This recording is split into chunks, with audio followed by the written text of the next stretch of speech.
ছোটবেলা থেকে আমরা জেনে আসছি পৃথিবীর বৃহত্তম বদ্বীপ হচ্ছে আমাদের এই বাংলাদেশ। কিন্তু এই বদ্বীপ জিনিসটা কি? ভালো মতো আমাদের মানচিত্রে তাকালে বোঝা যাবে আমাদের দেশের মানচিত্রটি অনেকটা বাংলা ব্যঞ্জনবর্ণ বয়ের মতন। তাই নদীর মোহনা থেকে যখন এই বিশেষ ধরনের স্থলভাগ জেগে উঠেছে, যা দেখতে অনেকটা বয়ের মতন, তাই তাকে বদ্বীপ বলা হচ্ছে।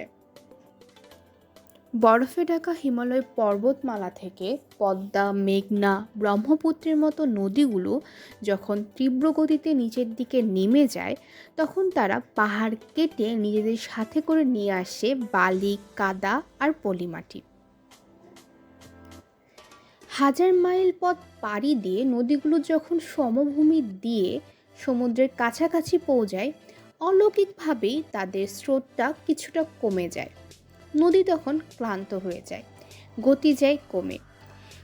এর ফলে নদীর ভেতরে পলিমাটিগুলো সাগরে ভেসে যায় না এবং আশেপাশে একটি স্থলভাগের গঠন হয়।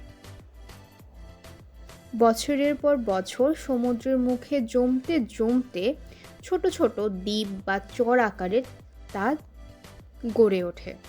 নদীগুলো জালের মতন ছড়িয়ে পড়ে সেই দ্বীপের চারপাশ দিয়ে। উপর থেকে দেখলে পুরো গঠন একটি ত্রিভুজের মতো লাগে। গ্রিক ভাষায় একে বলা হয় ডেল্টা, আর বাংলায় বদ্বীপ। বাংলাদেশ ও ভারতের পশ্চিমবঙ্গ জুড়ে বিস্তৃত বদ্বীপটিকে বলা হচ্ছে গাঙ্গেয় বদ্বীপ। এছাড়াও মিশরের নীল নদের মোহনায় অবস্থিত নীল নদ বদ্বীপ, মার্কিন যুক্তরাষ্ট্রে রয়েছে মিসিসিপি বদ্বীপ, দক্ষিণ আমেরিকায় রয়েছে অ্যামাজন বদ্বীপ।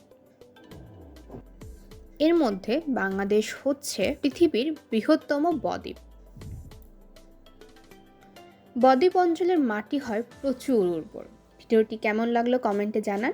এরকম আরও নতুন নতুন কিছু তথ্য জানতে আমাদের সঙ্গেই থাকুন।